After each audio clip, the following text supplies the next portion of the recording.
Hey guys, I have Paco Rabanne's 1 million Elixer, and this one is, at least according to me, the direct evolution of the OG 1 million, which was the EDT version I'm talking about. So before I go ahead any further, the fact that you guys are watching this video uh, basically sort of means that you kind of know about this line and you like the 1 million line. And because there's a lot of hate, I know there's a lot of unnecessary hate for Paco Rabanne for some reason. Even the Invictus. Now, I have a range of stuff. I have super sweet ones like this, gourmandies. I do like my florals. I do like my, super citric freshies. I do like, the darker ones. I have a massive ambergris collection, and it's all about the frankincense and the incense and darker notes and, very, very challenging notes as well. I do appreciate scents in general. So, keeping, a neutral standpoint, you look at something like 1 million. I mean, it does go, it does go to show that they do have great sales because the sales numbers do show that.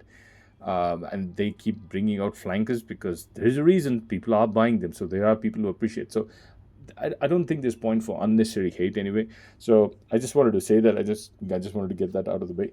So I'm going to go down straight down the the scent profile route now. This one, why I think it's a more mature version or the evolution of the OG 1 million. It's because they added things like a herbal note. I think that comes from the Devana, and then they have an apple note, and then they have a rose. So they've tried adding nuances into this just to break that deep vanillic concentration. And I think it, in a way, it does sort of evolve, and also it's like I feel it's like kind of matured. If you was kind of bored with just pure heavy blasts of vanilla, now you have something a little different. You still have the sweetness. It's still pretty gritty sweet, um, but it has a few other nuances. Now this one is definitely something that you would want to wear when the weather is a little cooler, because if you're going to wear this in intense heat, this might get a little cloying. But again, you don't have to do too many sprays. If you still feel like it, you go ahead and wear it. Just don't wear too many sprays, and you can definitely go on skin, because this one usually scents have a longer projection or longer performance, yeah, and all that when you put them on clothes. But this one, because it's so intense with the sweetness, you can easily get off by just, you can put it on skin and you're good to go. At least 5-6 hours on skin, no problem at all. You'll still be beaming all that good vanillic and rosy sweetness. Again, when I say rose,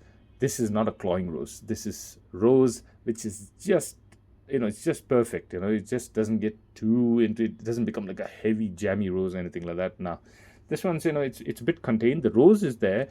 The apple comes off usually in the top, so it's only, I would say you could feel the apple in the first half hour, 45 minutes or something after spraying. Now this one's a 200 ml bottle. You're probably wondering why I would need a 200 ml bottle or something like this. I mean, the only reason I got it was, it was like, there was like some kind of a promotion. It was like I think it was a $10 or $15 difference between 100 and 200, so I just went with that. I'm never going to finish this thing anyway. I know for sure I'm not going to finish, because I have pretty much all of them in the 1 million line as well. I did secretly admire the 1 million line from my younger days, and I do enjoy this once in a while. When the weather's nice, feel like going out, and I know I'm going to be in an outdoorsy kind of a situation. I always use something like this one, the 1 million Elixir, or sometimes I use the 1 million Royale. I'm going to be putting out a video on that as well right after this. Or the 1 million Lucky, brilliant scent, that one. Super scent, love that one. Yeah, I'll put out a video on that as well. So I also have the other Paco Rabannes, which you keep using once in a while. So there's nothing wrong with these sweets, and just don't go nuts with the number of sprays with this. And yeah, I did do a little tester strip thing just before this, because I've been wearing another scent. I didn't want to mix things up. Yeah, this one definitely, the dry down on this, it is not just vanilla. I'll tell you that much. So I kind of like this because it's not just blaring vanilla. It's not like a linear sort of thing. A lot of people say it's linear. I don't think it's linear. It's really doesn't come off linear. It gets linear after the rose note sets in. So once the rose sort of comes in, then it starts getting a little linear from there, and the rose is there pretty much throughout the the life of the scent. So again, yeah, this one's a great evolution for me. Again, you have to like the 1 million line, or you must understand the level of sweetness in this, in the line in general, to understand how this one really evolved or matured. For me, it's a good scent. Last winter, I did use this a couple of times, especially in the outdoorsy situation.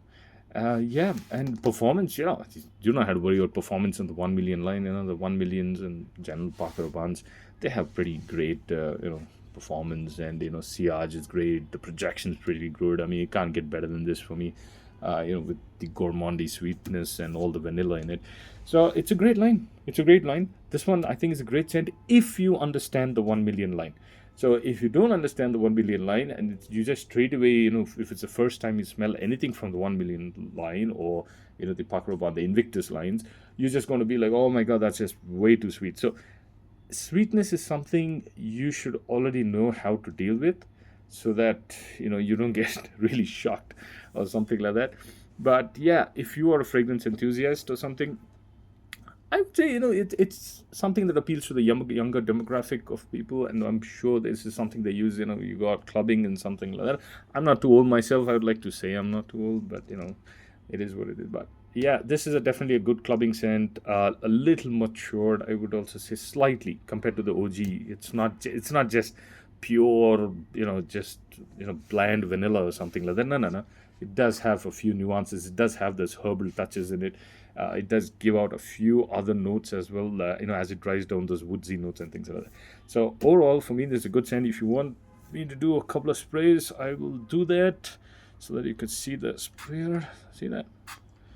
It's a good sprayer, nothing wrong. And there's something I noticed when people generally have issues. They say they don't like how it sprays.